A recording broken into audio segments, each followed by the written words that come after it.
Number प्रश्न से। तो यहाँ पे देखिए पहला प्रश्न काफी ही महत्वपूर्ण है। यहाँ पे देखिए प्रकाश के अपवर्तन के कितने नियम हैं।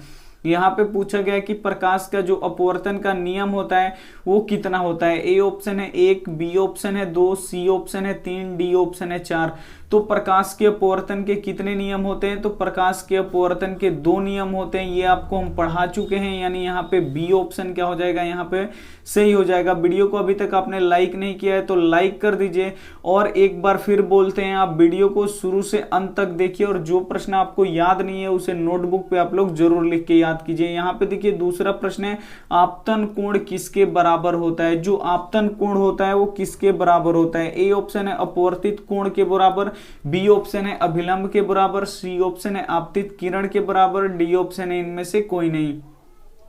तो जो आपतन कोण होता है पूछा गया वो कि किसके बराबर होता है। तो आपतन कोण यहाँ पे अपवर्तन कोण के बराबर होगा, यानी यहाँ पे ए ऑप्शन क्या हो जाएगा, यहाँ पे बिल्कुल यहाँ पे सही हो जाएगा। आइए देखते हैं अगला प्रश्न है। यहाँ पे अगला प्रश्न है, यहाँ पे देखिए 3 नंबर काफी महत्वपूर्ण है। मानव नेत्र में कौन सा लेंस होता है। जो मानव नेत्र होता है उसमें कौन सा लेंस होता है। ए ऑप्शन है उत्तल लेंस, बी ऑप्शन है अवतल लेंस, सी ऑप्शन है बेलनाकार लेंस, डी ऑप्शन है समतल लेंस।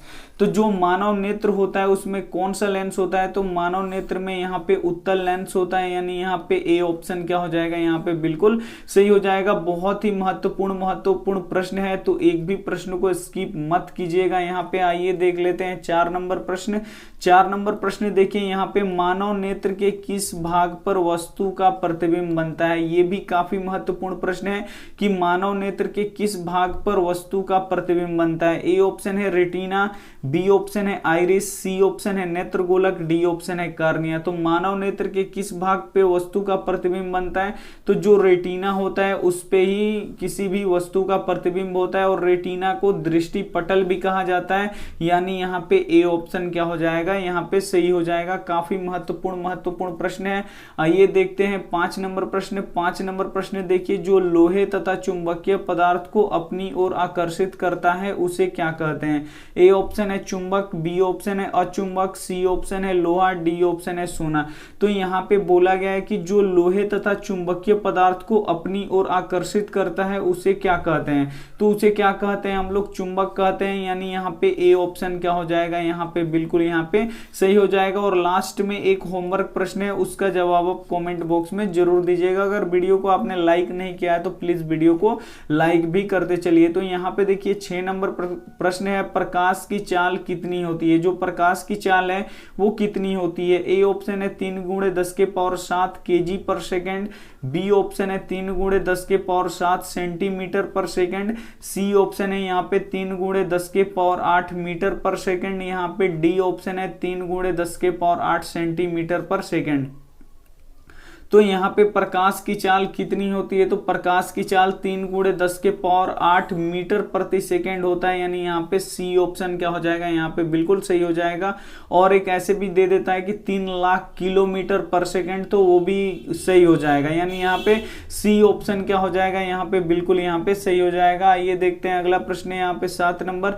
7 नंबर प्रश्न देखिए, काफी महत्वपूर्ण प्रश्न है और ये बार बार परीक्षा में आता है। लेंस बनाने में किसका प्रयोग नहीं किया जाता है। यहाँ पे पूछा गया है कि लेंस बनाने में किसका प्रयोग नहीं किया जाता है। ए ऑप्शन है मिट्टी, बी ऑप्शन है प्लास्टिक, सी ऑप्शन है पानी, डी ऑप्शन है कांच। तो लेंस बनाने में प्लास्टिक का भी प्रयोग किया जाता है, पानी का भी प्रयोग किया जाता है और यहाँ पे कांच का भी प्रयोग किया जाता है, लेकिन मिट्टी का प्रयोग नहीं किया जाता है। काफी बार ये प्रश्न पूछा गया है, तो ये आपको याद होना चाहिए। यहाँ पे ए ऑप्शन क्या हो जाएगा, यहाँ पे बिल्कुल सही हो जाएगा। आइए देख लेते हैं अगला प्रश्न। यहाँ पे अगला प्रश्न यहाँ पे 8 नंबर देखिए, नेत्रदान में नेत्र का कौन सा भाग दान में दिया जाता है। यहाँ पे पूछा गया है कि नेत्रदान जब हम लोग करते हैं तो उस नेत्रदान में आंख का कौन सा भाग दिया जाता है। ए ऑप्शन है रेटिना, बी ऑप्शन है आइरिस, सी ऑप्शन है नेत्रगोलक, डी ऑप्शन है कार्निया। तो यहाँ पे देखिए नेत्रदान में हम नेत्र का कौन सा भाग दान करते हैं। तो जो कार्निया वाला भाग होता है वही हम लोग दान करते हैं, यानी यहाँ पे डी ऑप्शन क्या हो जाएगा, यहाँ पे बिल्कुल सही हो जाएगा। आइए देखते हैं अगला प्रश्न। यहाँ पे अगला प्रश्न यहाँ पे देखिए 9 नंबर, चुंबक के कितने ध्रुव होते हैं। यहाँ पे पूछा गया है कि जो चुंबक होता है उसके कितने ध्रुव होते हैं। ए ऑप्शन है 2, बी ऑप्शन है 3, सी ऑप्शन है 4, डी ऑप्शन है 5। तो चुंबक के कितने ध्रुव होते हैं?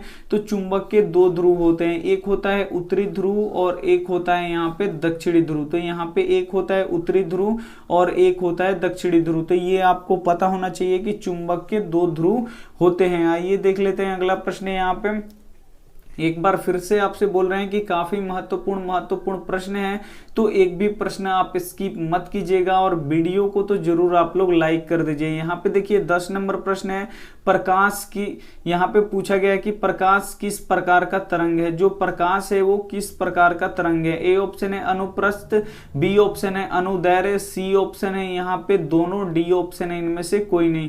तो यहाँ पे पूछा गया है कि प्रकाश किस प्रकार का तरंग है, तो प्रकाश अनुप्रस्थ तरंग है, यानी यहाँ पे ए ऑप्शन क्या हो जाएगा, यहाँ पे बिल्कुल सही हो जाएगा। काफी महत्वपूर्ण प्रश्न है। यहाँ पे देख लीजिए 11 नंबर प्रश्न है। यहाँ पे देखिए स्पष्ट देखने की न्यूनतम दूरी कितनी होती है। जो स्पष्ट देखने की न्यूनतम दूरी होती है यहाँ पे पूछा गया है कि वो कितना होता है।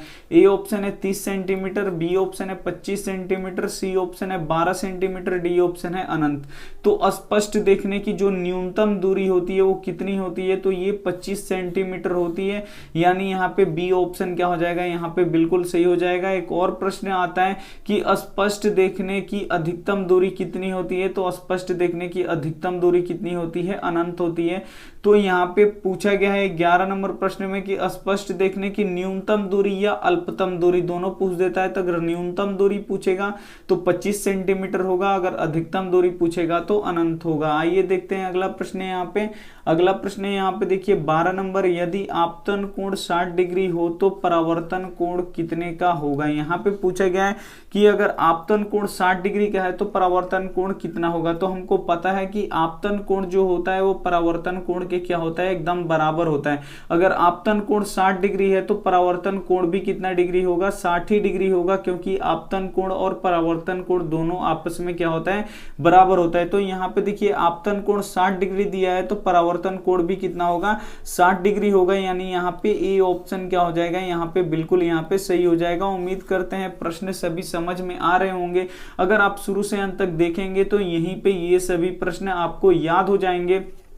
ये देखते हैं अगला प्रश्न यहाँ पे 13 नंबर प्रश्न देखिए, काफी महत्वपूर्ण है। जब निकट की वस्तु स्पष्ट दिखाई न दे तो नेत्र में कौन सा दृष्टि दोष हुआ है। यहाँ पे पूछा गया है कि जब निकट की वस्तु स्पष्ट दिखाई न दे तो कौन सा दृष्टि दोष होता है। तो यहाँ पे देखिए थोड़ा सा उल्टा होता है ये, कि जब निकट की वस्तु स्पष्ट दिखाई नहीं देती है तब वो दूर दृष्टि दोष होता है, और जब दूर की वस्तु स्पष्ट दिखाई नहीं देती है तब निकट दृष्टि दोष होता है। थोड़ा सा ये उल्टा होता है, आप इसे थोड़ा सा याद रख लीजिएगा कि यहाँ पे बोला गया कि जब निकट की वस्तु स्पष्ट नहीं दिखाई देती है, तो जब निकट की वस्तु स्पष्ट नहीं दिखाई देगी तो इसको उल्टा कर दीजिए आप, यानी इसको क्या हुआ है, दूर दृष्टि दोष हुआ है, यानी यहाँ पे बी ऑप्शन क्या हो जाएगा, यहाँ पे बिल्कुल सही हो जाएगा। कोई भी समझेगा कि अगर निकट की वस्तु स्पष्ट नहीं दिखाई दे रही है तो यानी ये निकट दृष्टि दोष होगा, लेकिन ऐसे नहीं होता है, ये उल्टा होता है। निकट की वस्तु अगर स्पष्ट नहीं दिखाई दे रही है यानी उसको कौन सा दोष हुआ है, दूर दृष्टि दोष हुआ है, यानी यहाँ पे बी ऑप्शन क्या हो जाएगा, यहाँ पे बिल्कुल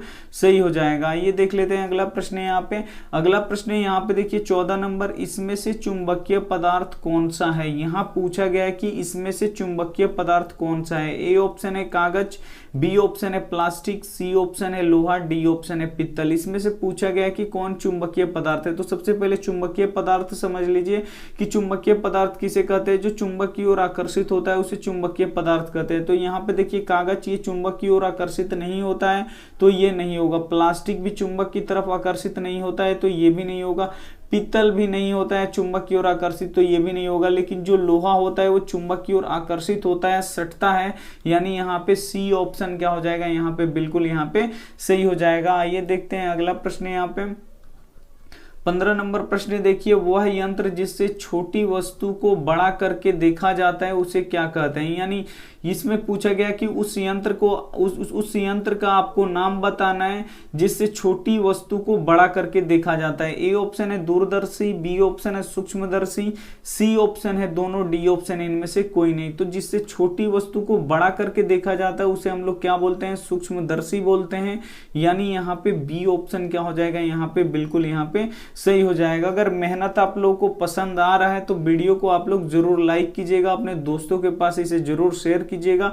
चैनल को अभी तक आपने सब्सक्राइब नहीं किया है तो प्लीज सब्सक्राइब कर लीजिएगा। यहाँ पे 16 नंबर प्रश्न देखिए, निकट दृष्टि दोष को दूर करने के लिए किस लेंस का उपयोग किया जाता है। काफी ही महत्वपूर्ण प्रश्न है कि अगर किसी व्यक्ति को निकट दृष्टि दोष हो गया होगा तो उसको दूर करने के लिए कौन सा लेंस लगाया जाएगा। ए ऑप्शन है उत्तल लेंस, बी ऑप्शन है अवतल लेंस, सी ऑप्शन है बेलनाकार लेंस, डी ऑप्शन है समतल लेंस। इसमें काफी बच्चे यहाँ पे कंफ्यूज हो जाते हैं कि निकट दृष्टि जब दोष किसी को हो जाता है तो उसमें कौन सा लेंस लगाया जाता है, तो अवतल लेंस लगाया जाता है, यानी यहाँ पे बी ऑप्शन क्या हो जाएगा, यहाँ पे बिल्कुल सही हो जाएगा। आइए देखते हैं अगला प्रश्न। यहाँ पे अगला प्रश्न यहाँ पे देखिए 17 नंबर काफी महत्वपूर्ण है, विद्युत धारा के चुंबकीय प्रभाव का खोज किसने किया था। जो विद्युत धारा का चुंबकीय प्रभाव है उसका खोज किसने किया था। ए ऑप्शन है न्यूटन, बी ऑप्शन है ओस्टर्ड, सी ऑप्शन है मैक्सवेल, डी ऑप्शन है ओम।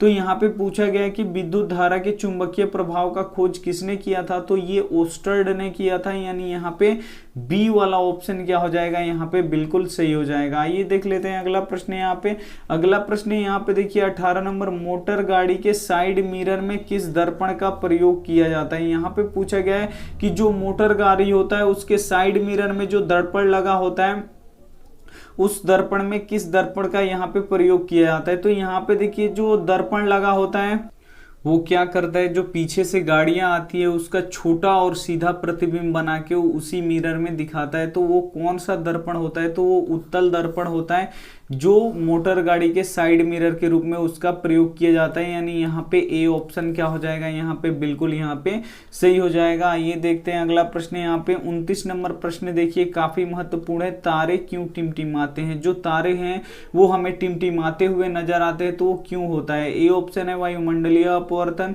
बी ऑप्शन है यहाँ पे वर्ण विक्षेपण, सी ऑप्शन है प्रकाश के प्रकीर्णन, डी ऑप्शन है इनमें से कोई नहीं। तो यहाँ पे पूछा गया है कि जो तारे हैं वो टिमटिमाते हुए क्यों नजर आते हैं, तो ये वायुमंडलीय अपवर्तन के कारण होता है, यानी यहाँ पे ए ऑप्शन क्या हो जाएगा, यहाँ पे बिल्कुल यहाँ पे सही हो जाएगा। ये देखते हैं अगला प्रश्न। यहाँ पे अगला प्रश्न यहाँ पे देखिए 20 नंबर, वैसा धारा जो एक ही दिशा में प्रवाहित होता है उसे क्या कहते हैं। ए ऑप्शन है दिष्ट धारा यानी डीसी करंट, बी ऑप्शन है प्रत्यावर्ती धारा यानी एसी करंट, सी ऑप्शन है दोनों, डी ऑप्शन है इनमें से कोई नहीं। तो यहाँ पे पूछा गया कि वैसा धारा जो एक ही दिशा में प्रवाहित होता है यानी उसका दिशा चेंज नहीं होता है उसे हम लोग क्या बोलते हैं। तो जो एक ही दिशा में प्रवाहित होता रहता है उसे हम लोग डीसी यानी दिष्ट धारा बोलते हैं, यानी यहाँ पे ए ऑप्शन क्या हो जाएगा, यहाँ पे बिल्कुल सही हो जाएगा। चैनल को सब्सक्राइब नहीं किए हैं तो सब्सक्राइब कर लीजिए, ऐसे एक बेल आइकन आएगा, सब्सक्राइब करने के बाद उसको ऑल पे दबाइएगा ताकि जब भी हम कोई वीडियो अपलोड करें तो सबसे पहले नोटिफिकेशन आप तक पहुंचे। तो आइए देखते हैं अगला प्रश्न। यहाँ पे 21 नंबर प्रश्न यहाँ पे देखिए काफी महत्वपूर्ण प्रश्न है और ये बार बार परीक्षा में पूछा जाता है, दाढ़ी बनाने में किस प्रकार के दर्पण का प्रयोग किया जाता है। ये सबको पता भी होगा कि दाढ़ी बनाने में किस प्रकार के दर्पण का प्रयोग किया जाता है। ए ऑप्शन है उत्तल दर्पण, बी ऑप्शन है अवतल दर्पण, सी ऑप्शन है समतल दर्पण, डी ऑप्शन है उभयोतल दर्पण। तो दाढ़ी बनाने में किस दर्पण का प्रयोग किया जाता है, तो यहाँ पे दाढ़ी बनाने में यहाँ पे अवतल दर्पण का प्रयोग किया जाता है, यानी यहाँ पे बी ऑप्शन क्या हो जाएगा, यहाँ पे बिल्कुल सही हो जाएगा। आइए देखते हैं अगला प्रश्न। अगला प्रश्न यहाँ पे देखिए 22 नंबर, जब नेत्र लेंस धुंधला या अपारदर्शी हो जाता है तो उसे कौन सा दोष कहते हैं। यहाँ पे पूछा गया है कि जब नेत्र लेंस धुंधला या अपारदर्शी हो जाता है तो उसे कौन सा दोष कहते हैं। ए ऑप्शन है दूरदृष्टि दोष, बी ऑप्शन है निकट दृष्टि दोष, सी ऑप्शन है जरा दृष्टि दोष, डी ऑप्शन है मोतियाबिंद। तो जब नेत्र लेंस धुंधला या अपारदर्शी हो जाता है तो उसे कौन सा दोष कहते हैं, तो उसे हम लोग मोतियाबिंद कहते हैं, यानी यहाँ पे जो डी ऑप्शन है वो क्या हो जाएगा, यहाँ पे बिल्कुल यहाँ पे सही हो जाएगा। ये देखते हैं अगला प्रश्न। यहाँ पे अगला प्रश्न यहाँ पे देखिए 23 नंबर, अति भारण के समय परिपथ में धारा का मान कितना हो जाता है। जब परिपथ में अति भारण की स्थिति उत्पन्न हो जाती है तो उस समय परिपथ में धारा का मान कितना होता है, ये पूछा गया है। ए ऑप्शन है 0, बी ऑप्शन है पहले जैसे समान रहता है, सी ऑप्शन है अत्यधिक बढ़ जाता है, डी ऑप्शन है इनमें से कोई नहीं। तो अति भारण के जब समय होता है आता है तो यहाँ पे परिपथ में जो विद्युत धारा का मान है वो अत्यधिक बढ़ जाता है, यानी यहाँ पे जो सी ऑप्शन है वो क्या हो जाएगा, यहाँ पे बिल्कुल यहाँ पे सही हो जाएगा। आइए देखते हैं अगला प्रश्न है। यहाँ पे अगला प्रश्न काफी ही महत्वपूर्ण है। पानी से भरी हुई बाल्टी में रखा हुआ छड़ मुड़ा हुआ प्रतीत होता है किसके कारण। जो पानी से भरा हुआ बाल्टी में अगर छड़ रखिएगा तो वो ऐसे ऐसे दिखाई देगा, तो ये किसके कारण से दिखाई देता है। ए ऑप्शन है प्रकाश का अपवर्तन, बी ऑप्शन है यहाँ पे प्रकाश का परावर्तन, सी ऑप्शन है यहाँ पे प्रकाश का प्रकीर्णन, डी ऑप्शन है प्रकाश का विवर्तन।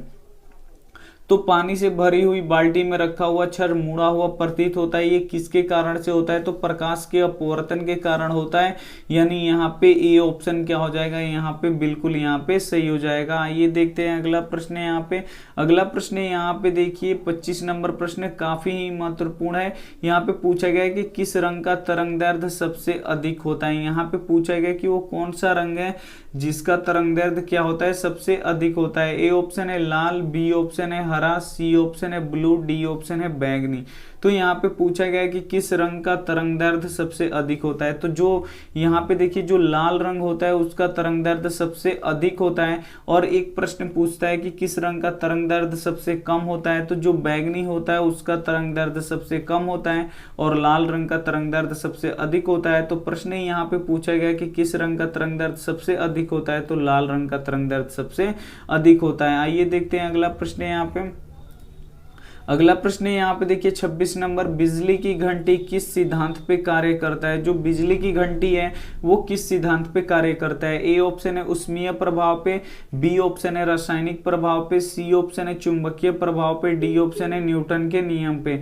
तो यहाँ पे पूछा गया कि जो बिजली की घंटी है वो किस सिद्धांत पे कार्य करता है। तो यहाँ पे देखिए जो बिजली की घंटी है वो चुंबकीय प्रभाव पे कार्य करता है, यानी यहाँ पे सी वाला ऑप्शन क्या हो जाएगा, यहाँ पे बिल्कुल सही हो जाएगा। ये देखते हैं अगला प्रश्न है। यहाँ पे अगला प्रश्न है यहाँ पे देखिए 27 नंबर, प्रिज्म का अपवर्तन कोण कितने डिग्री का होता है। काफी ही महत्वपूर्ण प्रश्न है। यहाँ पे पूछा गया कि जो प्रिज्म होता है उसका अपवर्तन कोण कितने डिग्री का होता है। ए ऑप्शन है 30 डिग्री, बी ऑप्शन है 60 डिग्री, सी ऑप्शन है 45 डिग्री, डी ऑप्शन है 90 डिग्री। तो प्रिज्म का अपवर्तन कोण कितने डिग्री का होता है, तो प्रिज्म के अपवर्तन कोण यहाँ पे 60 डिग्री का होता है, यानी यहाँ पे बी ऑप्शन क्या हो जाएगा, यहाँ पे बिल्कुल सही हो जाएगा। आइए देखते हैं अगला प्रश्न है। यहाँ पे अगला प्रश्न है यहाँ पे 28 नंबर देखिए, श्वेत प्रकाश जब प्रिज्म से होकर गुजरता है तो सबसे अधिक विचलन किस रंग का होता है। काफी ही महत्वपूर्ण प्रश्न है। श्वेत प्रकाश किसे कहते हैं, जिसमें 7 रंग होते हैं उसे श्वेत प्रकाश कहते हैं। जैसे सूर्य का प्रकाश हो गया वो एक श्वेत प्रकाश है। तो जब श्वेत प्रकाश किसी प्रिज्म से होकर गुजरता है तो सबसे अधिक विचलन किस रंग का होता है। ए ऑप्शन है लाल, बी ऑप्शन है हरा, सी ऑप्शन है पीला, डी ऑप्शन है बैंगनी। तो जो बैंगनी रंग होता है उसका विचलन क्या होता है, सबसे अधिक होता है। और सबसे अधिक क्यों होता है, क्योंकि इसका तरंगदैर्ध्य सबसे कम होता है, यानी यहाँ पे डी ऑप्शन क्या हो जाएगा, सही हो जाएगा। और एक ऐसे भी प्रश्न आता है कि जब प्रिज्म श्वेत प्रकाश किसी प्रिज्म से होकर गुजरता है तो किस रंग का विचलन कम होता है। तो कम किस रंग का विचलन होता है, यहाँ पे लाल रंग का सबसे विचलन क्या होता है, कम होता है। क्यों कम होता है, क्योंकि इसका जो तरंगदैर्ध्य होता है वो क्या होता है, अधिक होता है। आइए देखते हैं अगला प्रश्न है। यहाँ पे अगला प्रश्न है यहाँ पे 29 नंबर देखिए, काफी महत्वपूर्ण है। डायनेमो से कैसी धारा प्राप्त होती है। जो डायनेमो है उससे कैसी धारा प्राप्त होती है ये पूछा गया है। ए ऑप्शन है प्रत्यावर्ती धारा, बी ऑप्शन है दिष्ट धारा, सी ऑप्शन है दोनों, डी ऑप्शन है इनमें से कोई नहीं। तो यहाँ पे पूछा गया है कि जो डायनेमो है उससे कैसी धारा प्राप्त होती है। तो डायनेमो से हमेशा दिष्ट धारा को हम लोग डीसी करंट भी बोलते हैं। तो यहाँ पे दिष्ट धारा या डीसी करंट बिल्कुल यहाँ पे बी ऑप्शन क्या हो जाएगा, यहाँ पे बिल्कुल सही हो जाएगा। आइए देख लेते हैं अगला प्रश्न है। यहाँ पे अगला प्रश्न है यहाँ पे देखिए 30 नंबर, लेंस की क्षमता का एसआई मात्रक क्या होता है। यहाँ पे पूछा गया है कि लेंस की जो क्षमता है उसका एसआई मात्रक क्या होता है। ए ऑप्शन है डायोप्टर, बी ऑप्शन है मीटर, सी ऑप्शन है फोकस, डी ऑप्शन है एमीटर। तो यहाँ पे लेंस की जो क्षमता है उसका एसआई मात्रक क्या होता है, तो लेंस की क्षमता का एसआई मात्रक क्या होता है, डायोप्टर होता है। तो यहाँ पे ए ऑप्शन क्या हो जाएगा, यहाँ पे बिल्कुल सही हो जाएगा। और डायोप्टर को किससे सूचित किया जाता है, डी से सूचित किया जाता है। तो ये भी आपको साथ में याद रखना है। ये रहे हमारे 30 महत्वपूर्ण प्रश्न। यहाँ पे देखिए अब होमवर्क प्रश्न है, तो होमवर्क प्रश्न का जवाब आपको क्या करना है, कमेंट बॉक्स में कर देना है। तो आइए देख लेते हैं यहाँ पे होमवर्क प्रश्न क्या है। यहाँ पे देखिए सोलर सेल प्रकाश ऊर्जा को किस रूप में बदलता है। यहाँ पे पूछा गया कि जो सोलर सेल होता है वो प्रकाश ऊर्जा को किस ऊर्जा में बदलता है। ए ऑप्शन है यांत्रिक ऊर्जा में, बी ऑप्शन है रासायनिक ऊर्जा में, सी ऑप्शन है विद्युत ऊर्जा में, डी ऑप्शन है प्रकाश ऊर्जा में। तो अगर आपका जो भी कमेंट यहाँ पे जो भी ऑप्शन सही है वो आप हमें क्या कर सकते हैं, कमेंट कर सकते हैं। वीडियो अच्छी लगी होगी तो आप वीडियो को जरूर लाइक करके जाइए। यहाँ पे अगर अपने चैनल को अभी तक आपने शेयर नहीं किया है वीडियो, तो ऐसे तीर का निशान बना होगा उससे दबा के शेयर कर दीजिए, व्हाट्सएप ग्रुप में भी शेयर कर दीजिए।